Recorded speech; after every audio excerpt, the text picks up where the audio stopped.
Ici, la Voix de l'Amérique.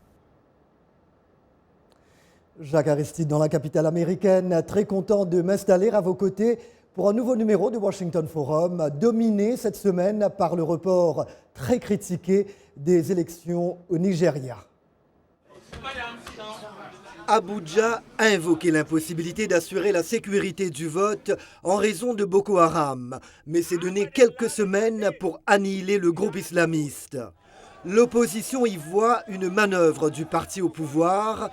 Des observateurs craignent une éventuelle crise électorale dans un pays déjà confronté à une guerre. Décryptage.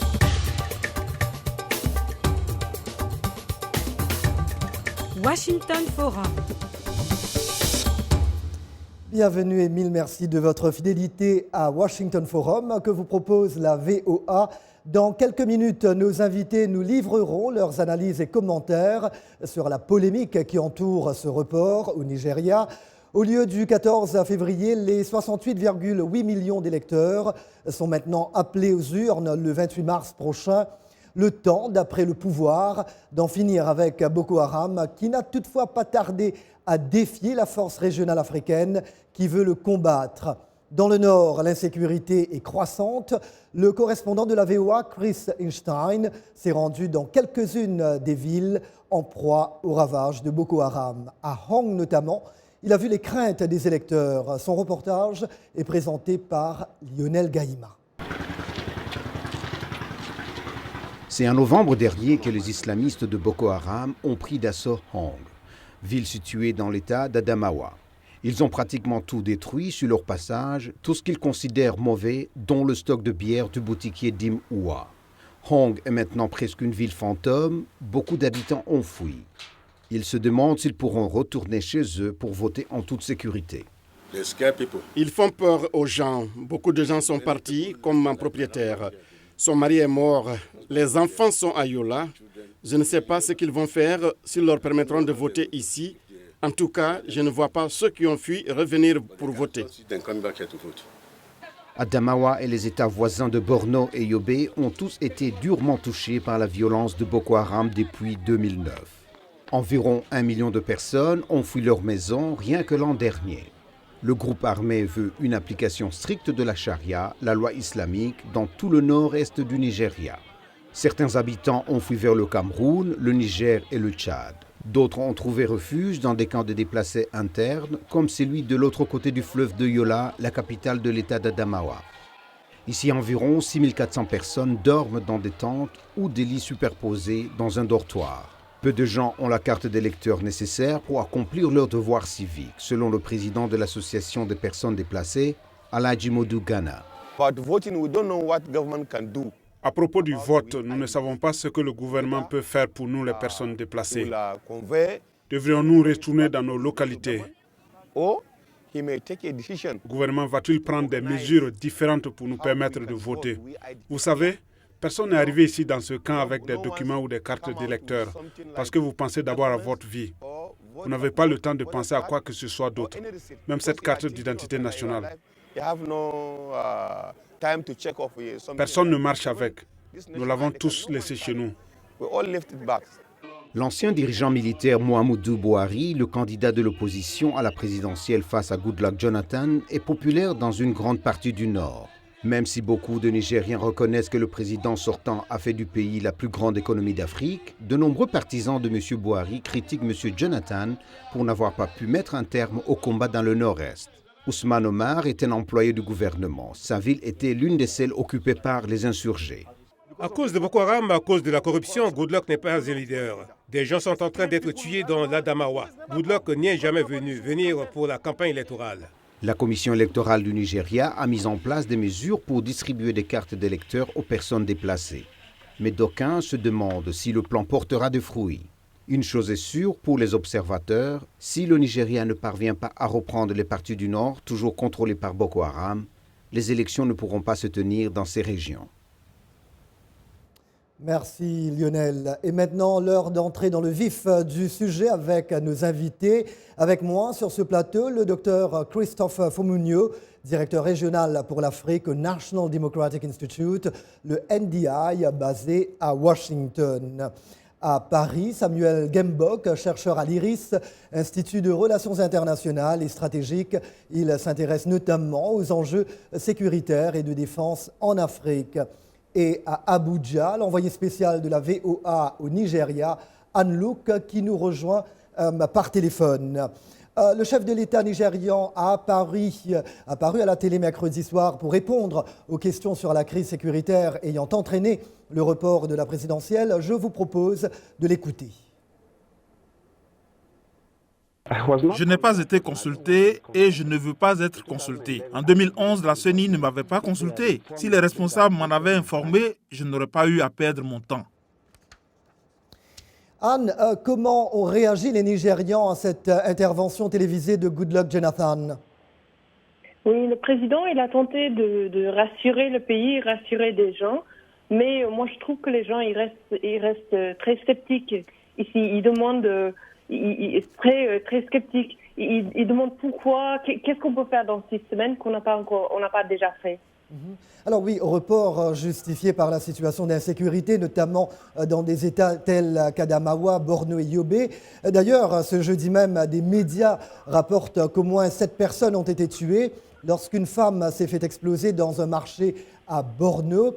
Voilà, problème d'insécurité, mais les détracteurs de Goodluck Jonathan jugent que sa popularité est chancelante et la vraie raison du report.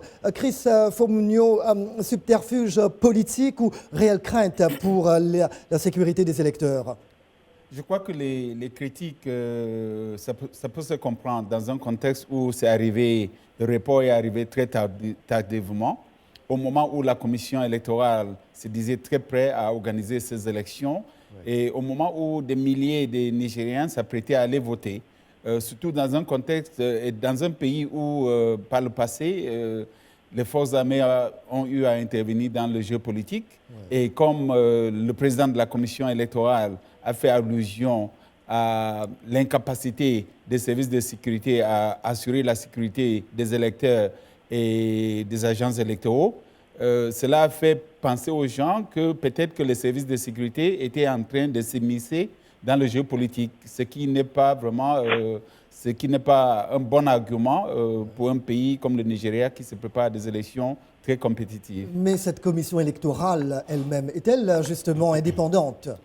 Oui, je crois que le président de la commission électorale, le professeur Djega, est une personnalité très connue pour son indépendance. Je crois que pendant les 4 dernières années, il a pu redorer un peu le blason de cette commission électorale. Et justement, si au jour d'aujourd'hui, même le parti majoritaire ne lui fait pas confiance, c'est justement parce qu'il a pris ses distances et il cherche à être vraiment neutre et impartial. Voilà, on l'a dit, le pays s'est donné quelques petites semaines pour éliminer Boko Haram et tenir les élections le 28 mars.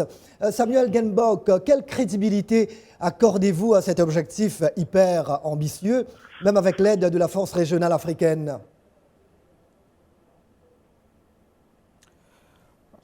Je pense que c'est une ambition qui mérite d'être remise en question, compte tenu de la complexité de la situation sécuritaire dans le pays. On ne peut pas résoudre en 6 semaines la question de la stabilisation de la partie nord-est du pays, alors qu'on a été incapable de le faire pendant 6 ans. Ça fait 6 ans que le Nigeria lutte contre Boko Haram, et l'armée et les forces de sécurité n'ont pas pu arriver à bout, n'ont pas pu mettre justement Boko Haram hors d'état de nuire. Ce qui rend donc toute analyse sceptique quant à la capacité des dispositifs de sécurité nationaux de résorber la menace Boko Haram en l'espace de 6 semaines. Voilà, en d'autres mots, vous voulez dire... relever quand même qu'il y a... Je m'excuse. Comment ? Allez-y, je m'excuse, allez-y. Donc, je pense qu'il faut remettre cette ambition en question. La question sécuritaire est très complexe, même si on a observé depuis quelques jours et quelques semaines l'entrée en guerre des pays voisins, notamment le Tchad et le Niger, le Cameroun qui est toujours en guerre contre Boko Haram. Cela ne permet pas d'avoir une visibilité sur le très court terme. Donc pour ma part, je reste très sceptique quant à la capacité de l'armée nigériane et même la coalition régional à résoudre le problème Boko Haram en moins de 6 semaines. D'accord, donc en d'autres mots, vous voulez dire que cette date du 28 mars n'est pas réaliste, que le vote n'aura pas lieu vraiment dans ces États comme là où Boko Haram est présent, hein, que Boko Haram contrôle. Alors, donc vous pensez que ça ne va pas pouvoir se faire. Alors, il faut dire également que le secrétaire d'État américain John Kerry a déclaré que les États-Unis étaient profondément déçus par ce changement du calendrier électoral. Mais maintenant, que dit la Constitution? Le Nigeria est quelque part obligé à organiser ces élections. Absolument, le Nigeria est obligé d'organiser les élections. Si je mets quelques réserves quant à la capacité de l'armée à résoudre le problème de Boko Haram, je ne dis pas que l'élection ne pourra pas avoir lieu. Simplement, il y aura une partie de l'électorat du Nord qui ne pourra pas s'exprimer, malheureusement. Mais en tout état de cause, l'élection peut bien avoir lieu le 28 mars prochain. L'élection aurait pu avoir lieu le 14 février, mais compte tenu des requêtes qui ont été formulées par les autorités de la sécurité nationale, je pense que la Commission électorale nationale indépendante, qui n'a pas su mettre en place des mécanismes de prévention, d'intégration du risque de crise dans la programmation de son processus électoral, même si la Constitution l'invoque, mais on peut trouver des circonstances atténuantes face à des situations de sécurité très complexes.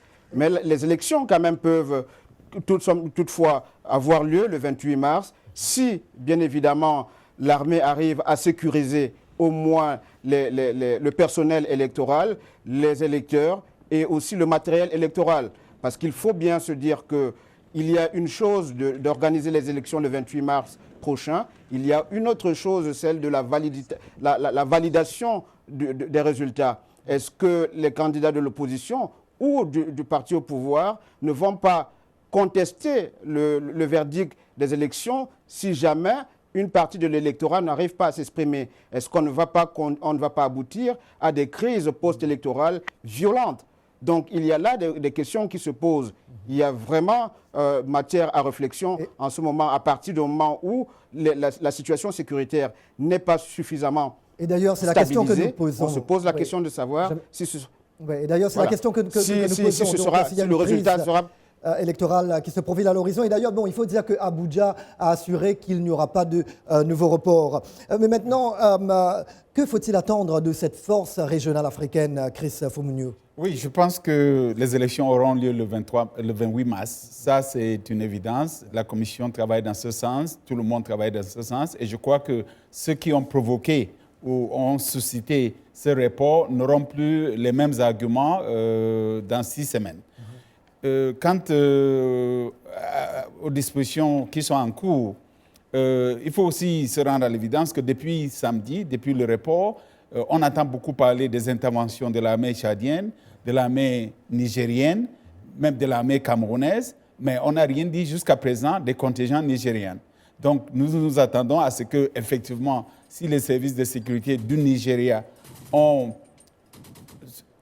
dit publiquement qu'il leur fallait du temps pour lutter contre Boko Haram, nous attendons encore les voir à l'œuvre. Ouais. Sinon, c'est le dispositif sur-régional qui est à l'œuvre et on voit effectivement quelques résultats positifs dans ce sens. Voilà, donc nous attendons les résultats. Mais au-delà, Samuel Gembok, très rapidement, cette riposte régionale signifie-t-elle au moins que le temps de l'indifférence des pays voisins du Nigeria face au danger Boko Haram est révolu? Ce qu'il faut quand même relever par rapport à ce que le collègue disait tout à l'heure, c'est que le Niger s'est prononcé, le Parlement nigérien s'est prononcé en faveur du déploiement d'un contingent pour lutter contre Boko Haram. La réorganisation du dispositif militaire, notamment au niveau des frontières avec le Nigeria, a déjà été opérée. Mais simplement, ce qui pose problème, c'est l'opérationnalisation de cette force multinationale. Il y a déjà des résultats qu'on peut constater sur le terrain, notamment l'entrée en guerre du Tchad, qui permet aujourd'hui de repousser Boko Haram. Mais on sous-estime énormément la capacité de nuisance militaire de Boko Haram. Boko Haram, malgré cette coalition, ouvre de nouveaux fronts, et pour ceci, pour accroître sa mobilité. Donc on ne sait pas jusqu'à quel moment cette capacité de nuisance sera réduite par le dispositif régional qui traîne encore, parce que le processus reste quand même très long. Il faut que le concept d'opération soit validé par le Conseil de paix et de sécurité de l'Union africaine. Ensuite, il faut que ce concept soit validé par le Conseil de sécurité des Nations unies. Il faut des besoins, il y a des besoins en termes de financement de la force que les États de la région n'ont pas. Oui. Il faut des équipements adéquats, il faut de la logistique, il faut mobiliser toutes ces choses-là. Cela ne peut pas se faire en moins de 6 semaines. L'Union africaine qui attend l'aide de la communauté internationale, évidemment. Alors le Nigeria, pays le plus peuplé d'Afrique, près de 174 millions d'habitants, environ 68,8 millions d'électeurs éligibles, je vous le disais. Des failles dans la distribution des cartes d'électeurs ont été relevées. Au 1er février, plus de 42 millions de cartes ont été distribuées. Anne, très brièvement, que fait la commission électorale pour les millions d'autres cartes encore à répartir, sans oublier les 1,5 million de déplacés internes? Oui, pour les déplacés, ce que la commission propose, c'est qu'ils peuvent voter dans les capitales des États où ils résident. Mais le problème, c'est que la plupart ont quitté le nord-est du pays, ils sont partis au Niger, au Cameroun, soit ils sont partis au sud. Alors eux, qu'est-ce qu'ils vont faire? Alors ce n'est pas une solution parfaite. Pour les autres électeurs, moi-même sur le terrain, j'ai vu la confusion, la désorganisation, la frustration qui existait pour les électeurs qui cherchaient à avoir des cartes. Alors tout ce que la commission me dit, c'est qu'ils encouragent des gens à sortir, à aller chercher des cartes. Mais en pratique, c'est plus compliqué que ça. Voilà, nous allons retrouver nos invités dans quelques petits instants. À venir également les commentaires Facebook. Rendez-vous après une courte pause.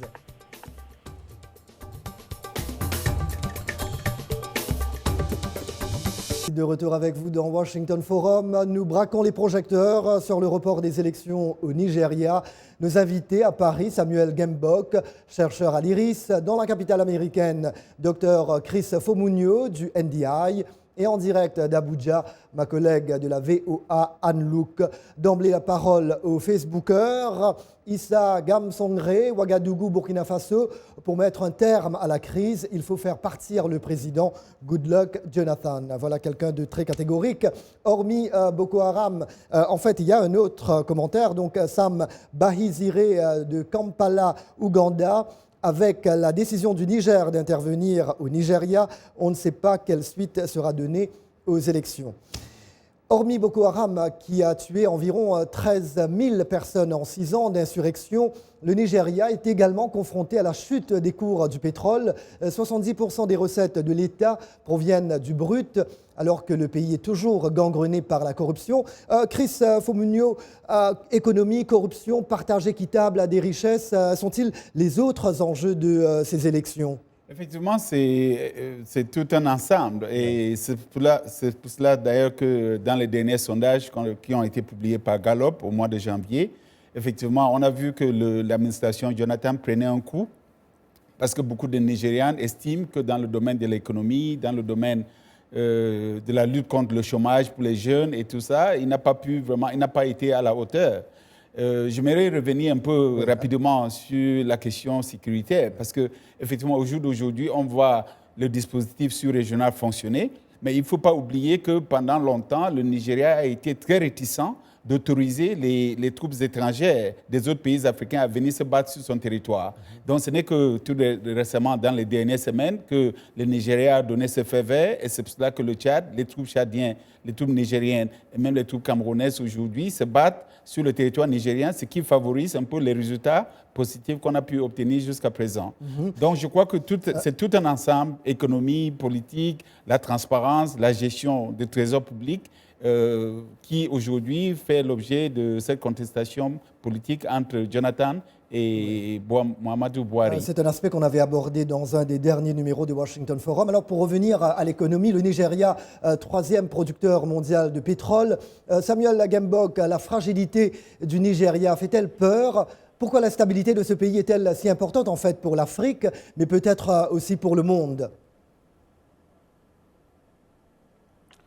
La stabilité du Nigeria est importante pour l'Afrique et pour le monde de par son rôle et son statut au niveau de la sous-région, mais aussi au niveau continental. C'est la première économie du continent, c'est l'une des principales populations du continent, c'est également une des économies qui est les plus dynamiques du continent, malgré ces soubresauts sécuritaires qui ébranlent les perspectives économiques. Mais il faut quand même relever que sur le plan économique, le bilan de Goodluck Jonathan n'est pas si noir que l'on peut le dire. Il a bénéficié certes d'une configuration macroéconomique qui lui était relativement favorable quand il prend le pouvoir. Et donc, il a su relancer aussi la diversification de l'économie. Le secteur pétrolier qui occupe 70% de l'économie nationale n'a pas été le seul parce qu'il a quand même relancé malgré ces prix du baril du pétrole qui chutent sur le marché international. Le Nigeria a évité le pire parce qu'il y a les secteurs non pétroliers qui ont pu soutenir cette croissance, notamment l'agriculture, les télécommunications, les technologies de l'information et de la communication et les services. Donc, il a pu quand même relancer cette diversification de l'économie que ses prédécesseurs ont mis en place. Donc, sur ce plan, il bénéficie quand même d'une certaine notoriété et je pense que un de ces leviers de campagne, ce sont ces réussites économiques, c'est le fait d'avoir porté le Nigeria au devant de la scène économique continentale et d'avoir permis au Nigeria d'accroître sa visibilité sur le plan international. Donc, l'élection sera forcément, n'est pas encore jouée d'avance parce que sur le terrain de la corruption, il est attendu. Les institutions publiques nigérianes restent gangrénées par ce phénomène de corruption. Il a été incapable ou il n'a pas su intégrer une part importante du secteur informel dans l'économie formelle. Et donc, sur ce plan, il n'a pas su améliorer significativement le revenu des Nigérians. Alors, après 2011, les candidats Jonathan et Buhari vont donc de nouveau croiser le fer. Des observateurs s'accordent à dire que la religion a toujours joué un rôle prépondérant dans la politique nigériane et que Goodluck Jonathan a rompu le pacte non écrit qui veut une alternance du pouvoir entre chrétiens et musulmans à la tête de l'État. Chris Fomunyo, le non-respect de cette règle tacite peut-il menacer la fédération nigériane ? Non, je ne le crois pas, parce que c'était une règle non écrite, mais une règle interne à l'un des partis politiques. Du parti au pouvoir. Du parti au pouvoir. Donc, ça ne peut pas être une question de débat national. Oui. Il est aussi intéressant de voir que les deux tickets ont essayé d'équilibrer les candidatures. Par exemple, le vice-président de Goodluck Jonathan est un nordiste musulman et le vice-président de Buhari est un sudiste chrétien. Donc, quelque part, dans l'échiquier politique nigérien, chacun essaie d'équilibrer un peu pour ne pas trop basculer l'esprit de l'équilibre de l'unité nationale. Je pense que si les élections du 28 mars se déroulent dans les bonnes conditions et que les Nigérians sentent que leurs voix ont été entendues et que la commission électorale a fait son travail et que le gagnant, le vainqueur, est vraiment celui qui a eu le plus de voix, je crois que toutes ces questions de fragilité de la fédération nigériane vont être réglées. Mais à écouter Samuel Gembog tout à l'heure, nous ne voulons pas être pessimistes évidemment, mais pensez-vous que quelque part les ingrédients sont réunis malheureusement pour amener le pays vers une crise électorale ? Non, je pense que nous avons suffisamment de temps pour aider et accompagner les Nigériens à éviter cette crise. Et je peux vous assurer, parce que j'étais au Nigeria au mois de janvier, on avait déjà des collègues sur le terrain pour les élections du 14 février et nous avons l'intention d'envoyer une délégation d'observateurs internationaux. Nous avons cette conviction que sur la place au Nigeria, il y a des milliers de Nigériens qui œuvrent pour que les élections se passent dans les meilleures conditions possibles. Les organisations de la société civile, même les organisations religieuses, les confessions, les musulmans comme les chrétiens. Donc, il y a beaucoup de Nigériens qui œuvrent à ce que les élections se passent dans les meilleures conditions possibles. Et je crois qu'ils auront encore le dessus arrivé au mois de mars. Mais quand même, quand on parle des élections de 2011, alors on dit que c'était des élections plus ou moins honnêtes, mais il y a eu des morts quand même. On a parlé de 800 morts, si ma mémoire est bonne, à l'époque. Alors, donc maintenant, on a l'impression qu'il y a des problèmes qui sont là, peut-être pires qu'en 2011. Oui, il y a eu 800 morts après les élections de 2011, après que les résultats des élections ont été annoncés. Donc, quand même une poignée de gens qui contestaient un peu l'issue du scrutin. Au jour d'aujourd'hui, si les conditions de transparence sont réunies, et je crois savoir que la commission électorale a mis en place, avec la nouvelle technologie, quelques mesures pour freiner un peu les fraudes que le Nigeria a connues par le passé, effectivement, il n'y aura pas de contestation de ces résultats. Voilà, attendons voir. Alors, durant cette campagne électorale prolongée, les candidats promettent la création de millions d'emplois, la réduction des sempiternelles coupures d'électricité et l'amélioration de l'accès à l'eau courante. D'ailleurs, pour parler de l'électricité, il y a une coupure justement ce soir. On voulait être en direct avec vous via Skype, mais malheureusement, à cause de ce problème d'électricité, ça n'a pas pu se faire. Alors, ce sont les problèmes de la vie de tous les jours. Quand vous parlez aux gens à Abuja, font-ils part de tels problèmes? Ces problèmes font-ils partie de leurs attentes du prochain gouvernement, du prochain président? Oui, ils parlent de ces problèmes, mais en fait, moi, je trouve que beaucoup de monde parle de la corruption. Pour eux, tout ça tourne autour de la corruption, la malgérance de l'économie, la malgérance du secteur électricité, les coupeurs d'électricité. Tout ça tourne autour de la corruption. Alors, si on peut régler la corruption, eux, ils envisagent une meilleure vie. Oui. D'accord. Samuel, très rapidement, en 2 mots pour terminer. On a entendu Chris dire qu'on peut en fait éviter toute crise électorale. Vous pensez que ça peut se faire et que faut-il faire en fait? Très rapidement. Il faut assurer la transparence des élections. Il faut que les institutions qui assurent la conduite, qui organisent et qui supervisent les élections puissent exprimer leur talent dans la neutralité. Il faut que cela soit unanimement accepté par le parti au pouvoir et par l'opposition. Il faut une présence régulière de l'opposition du début jusqu'à la fin du processus électoral sur toute l'étendue du territoire. Je pense que c'est le seul gage pour que le Nigeria ne puisse pas sombrer dans une crise post-électorale violente. Voilà, merci à nos invités, Anne-Luc de la VOA, le chercheur Samuel Gembok de l'IRIS et Dr Chris Fomunyo du NDI. Avant de terminer, un petit clin d'œil à la Côte d'Ivoire qui a décroché non sans peine sa 2e Coupe d'Afrique des Nations, la CAN 2015, l'incontournable tournoi de football sur le continent africain. Les éléphants qui ont battu dimanche le Ghana au tir au but à Bata en Guinée équatoriale. Bravo donc à la Côte d'Ivoire.